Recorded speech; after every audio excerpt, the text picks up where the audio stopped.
నాకు ఫోన్ అన్న ఫీలింగ్ వెళ్ళిపోయింది. నాకు ఏదో ఫోన్ మెడల్ వేసుకొని తిరుగుతున్నాం, ఏది పడితే అది మాట్లాడు. ఎందుకంటే ఉండలేం 24 గంటలు, హైలీ ఇంపాసిబుల్ మనం కాన్షియస్గా బతకడం అనేది. సో డెఫినెట్గా ఏదో ఒక రకంగా మనం మాట్లాడుతూ ఉంటాం, పోతూ ఉంటాం. కాబట్టి నేను ఏం పట్టించుకోలేదు. తెలియదన్న, ఎందుకంటే బిగ్ బాస్ టీం బయటకు వచ్చినా కూడా నాతో మాట్లాడేది వాళ్ళు. బయటకు నేను ఫస్ట్ రాగానే నువ్వు actually one of the finest contestants, నువ్వు చాలా ముందుకెళ్తావు అనుకున్నా, వెరీ అన్ఎక్స్పెక్టెడ్. ఇది ఓటింగ్ ఎందుకు రాలేదో మాకు తెలియలేదు, అసలు మేము నిన్ను ఎక్స్పెక్ట్ చేయలేమేమన్నారు వాళ్ళు. అదే అంటున్నా, వాళ్ళు అదే అన్నారు, వాళ్ళు కూడా అదే క్వశ్చన్ అన్నారు, నువ్వు వస్తావని ఎక్స్పెక్ట్ చేయలేదు. ఇప్పుడు ఒకటమ్మా, మనం 105 డేస్ ఉంది, ఈ ఒకటే గేమ్ తోటి పంపిస్తారని అయితే మనకు ఉండదు. కాకపోతే వాళ్ళు ఏం చూపించారు, జనాలకు ఏమర్థమైంది అన్నది ఒకటి ఉంటుంది. ఇప్పుడు ఏదైనా సరే ఎండ్ ఆఫ్ ద డే నేను ఈ 2 వారాలు నేను గేమ్ ఆడలే, ఈ 2 రోజులు నేను గేమ్ ఆడలే అంటున్నారు. కానీ అదే గేమ్ నిఖిల్తో అదే ఎవరైతే కంటెస్టెంట్ పృథ్వీ ఉన్నాడో వాడు నా టీంలో ఉన్నప్పుడు కూడా నేను ఫైట్ చేసిన. ఫిజికల్ డ్యామేజ్ అయితే తెలియదు, ఈ ఫిజికల్ డ్యామేజ్కి ఒక లిమిట్ ఉండదు. దెబ్బ తగిలి మొహానికి తగిలితే ఎవరు రెస్పాన్సిబుల్ అంటే నిఖిల్ గారు వాళ్ళే మాట్లాడారు. మీరు చూసుంటే, అరే మనం ఆర్టిస్టులం రా, బయటకు వెళ్తే మనకు లైఫ్ ఉంటుంది, చేతులు కాలు. ఎందుకంటే లాస్ట్ సీజన్ చూసిన శివాజీ అన్న చేయికో ఏదో ఫ్రాక్చర్ అయింది కదా, ఆయన సీజన్ అంతా అట్లే ఉండిపోయింది పాపం. సో ఎవడు రెస్పాన్సిబుల్? అది ఇంకా ఎక్కువ స్ట్రెచ్లు అయిందనుకో.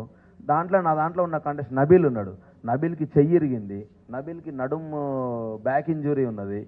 సో ఆదిత్య అన్నకి చిన్నగా ఆస్మా ఇష్యూ ఉన్నది. ఇవన్నీ నాకు తెలుసు. సో తెలిసినప్పుడు నువ్వు ఫిజికల్ డ్యామేజ్ చేసుకుంటే రేపు పొద్దున లైఫ్ కూడా ఇబ్బంది అవుతుంది, వద్దు అన్నది నా కాంటెక్స్ట్ ఉండే. సో దానివల్ల తీసేసారంటే దట్స్ ఓకే, ఇంకా మనం ఏం చేయలేము. ఎందుకంటే ముందే చెప్పిన, ఆడియన్స్కి నచ్చిన రోజులు ఉంచుతారు, నచ్చిన రోజు తీసేస్తారు. సో నచ్చినప్పుడు మనం ఎంత యాక్సెప్ట్ చేస్తామో, నచ్చినప్పుడు కూడా అంతే హ్యాపీగా బయటకు వచ్చేయాలి. నా రూల్స్ అనలే, నేను బిగ్ బాస్ రూల్సే మాట్లాడినా. అంటే నాకు ఏమనిపించింది అంటే, హానెస్ట్గా చెప్తాను, నేను మాట్లాడిన మాటలు ఎందుకు నాకు అనిపించిందంటే, ఫస్ట్ డే 1 నుంచి చీఫ్ అనే పొజిషన్ చాలా గొప్ప పొజిషన్ అని ముందు నుంచే చెప్తున్నారు.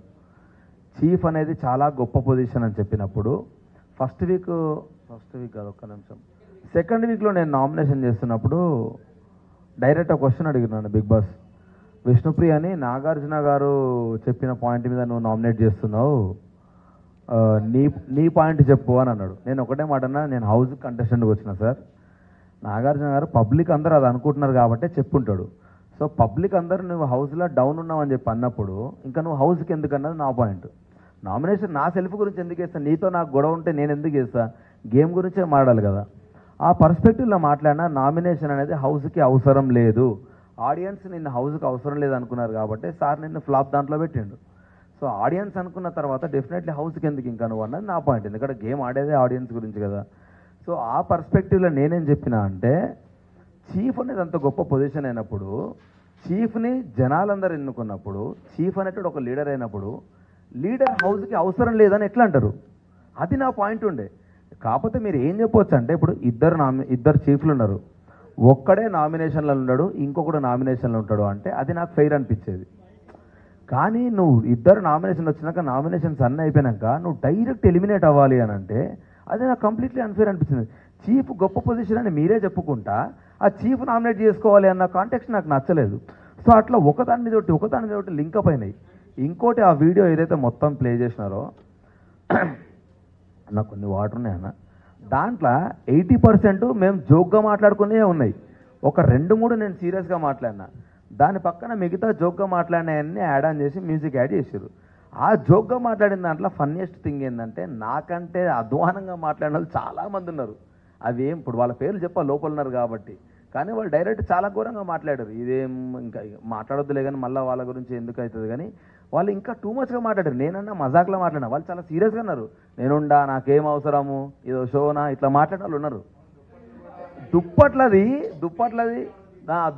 నేను అన్నా కదా, దానికంటే ముందు డే 1 నుంచి దుప్పట్ల మీద అందరు జోకులు క్రాక్ చేస్తూనే ఉన్నారు.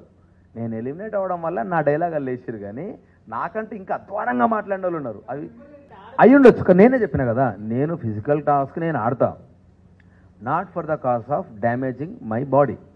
ఎందుకంటే నేను ఈ 3 monthsే కాదు, మొత్తం త్రూఅవుట్ జర్నీ అన్న. నేను యాక్టర్గా నేను స్ట్రగుల్ అయితే ముందుకెళ్తున్నప్పుడు ముక్కు ముద్ది చెయ్యి కాలు ఇరగొట్టుకుని నేను సినిమా డైరెక్షన్ చేసుకుంటా, సినిమా షూట్ని మధ్యలాపి నేను హౌస్కి వచ్చిన. బయటకు వెళ్ళి అరే నాకు ఇంకో 3 నెలలు బెడ్ రెస్ట్ కావాలరా అన్న పొజిషన్ నాకు వెళ్తే నన్ను నమ్ముకున్న టీం అంతా ఏమవుతారు?